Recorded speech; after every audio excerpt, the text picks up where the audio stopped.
Olá, sejam bem-vindos a mais uma leitura do Evangelho no Lar.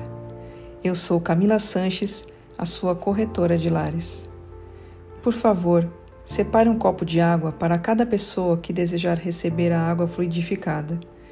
E se você tiver algum animal de estimação, faça a limpeza das vasilhas e coloque água nova. Vamos iniciar com a oração de abertura. Rogamos ao Senhor Deus Onipotente que envie bons espíritos para nos assistir, que afaste os que poderiam nos induzir em erro e que nos conceda a luz necessária para distinguir a verdade da impostura. Afasta também os espíritos maldosos, encarnados ou desencarnados, que poderiam tentar lançar a desunião entre nós e nos desviar da caridade e do amor ao próximo. Se alguns procurarem introduzir-se aqui, faz que não encontrem acesso no coração de nenhum de nós. Bons espíritos que se dignam a vir nos instruir, nos tornem dóceis a seus conselhos. Nos livrem de todo pensamento de egoísmo, orgulho, inveja e ciúme. Nos inspirem compaixão e benevolência para com os nossos semelhantes, presentes ou ausentes, amigos ou inimigos. Façam que, finalmente, pelos sentimentos de que fomos animados, reconheçamos sua benéfica influência. Deem aos médios que escolheram para nos transmitir seus ensinamentos a consciência da santidade do mandato que lhe és confiado e da gravidade do ato que vão realizar, a fim de que o façam com o fervor e o recolhimento necessários. Se na reunião houvesse pessoas que a ela tenham vindo atraídas por outros sentimentos que não os do bem, abram seus olhos à luz e perdoem-nos, como nós perdoamos se vierem com más intenções. Pedimos especialmente ao espírito de André Luiz, nosso guia espiritual, que nos assista e que vele por nós. A leitura de hoje do Evangelho segundo o Espiritismo de Allan Kardec é do capítulo 23, Moral Estranha. Não vim trazer a paz, mas a divisão. Itens 13 a 15. Jesus vinha proclamar uma doutrina que iria minar pela base os abusos de que viviam os fariseus, os escribas e os sacerdotes de seu tempo. Por isso o levaram à morte, julgando que ao matar o homem matariam a ideia. Mas a ideia sobreviveu porque era verdadeira.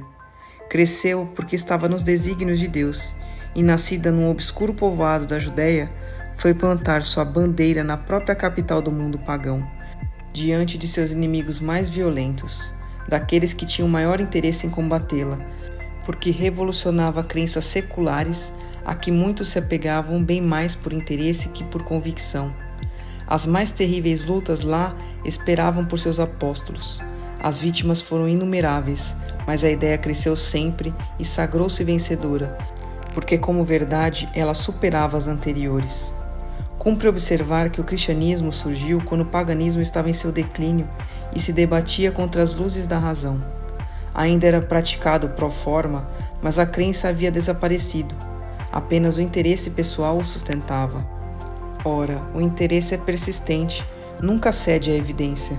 Irrita-se tanto mais quanto mais indiscutíveis os argumentos que lhe são opostos e que melhor demonstram seu erro. Sabe muito bem que está no erro, mas isso não o abala, porque a verdadeira fé não está em sua alma. O que mais teme é a luz que abre os olhos aos cegos. Esse erro lhe é proveitoso, é por isso que se agarra a ele e o defende.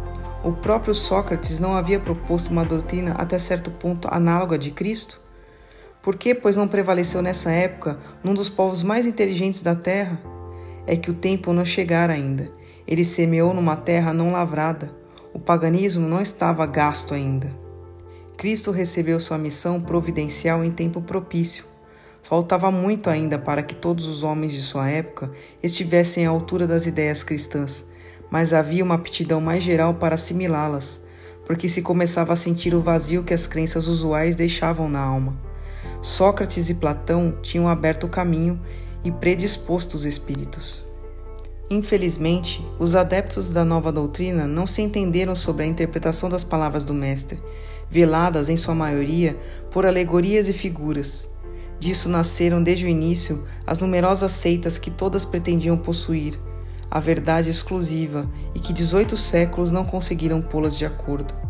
Esquecendo o mais importante dos preceitos divinos, aquele que Jesus pusera como pedra angular de seu edifício e como condição expressa da salvação, a caridade, a fraternidade e o amor do próximo.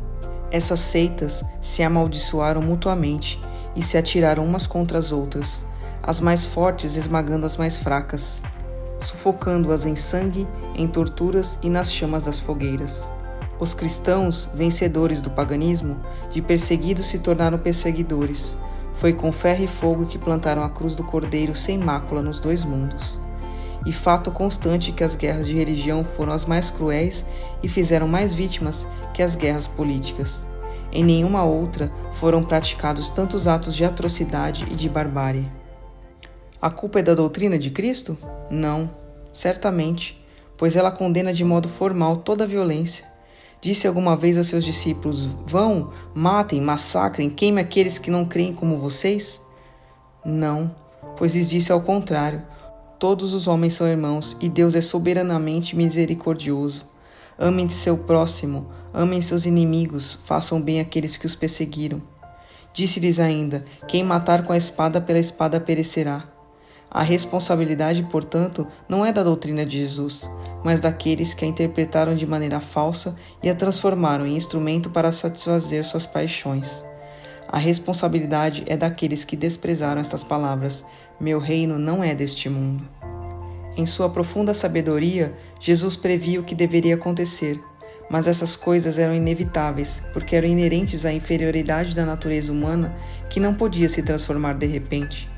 Era necessário que o cristianismo passasse por essa longa e cruel prova de 18 séculos para mostrar todo o seu poder, pois apesar de todo o mal cometido em seu nome, saiu dela puro, nunca foi posto em causa. A recriminação sempre recaiu sobre aqueles que abusaram dele. A cada ato de intolerância sempre se disse: se o cristianismo fosse mais bem compreendido e mais bem praticado, isso não teria acontecido.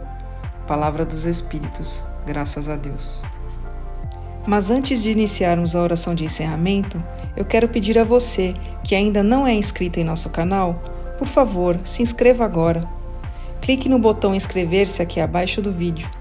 Aproveita para ativar o sininho das notificações e receber todos os nossos vídeos. Se você está com problemas, precisando de ajuda ou conhece alguém que está enfrentando muitas dificuldades em casa, como animaizinhos perdidos ou doentes, brigas constantes com os filhos, discussões no relacionamento, por favor, compartilhe essa mensagem.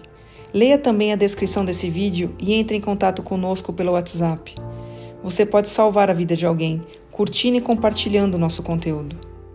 Vamos finalizar com a oração de encerramento.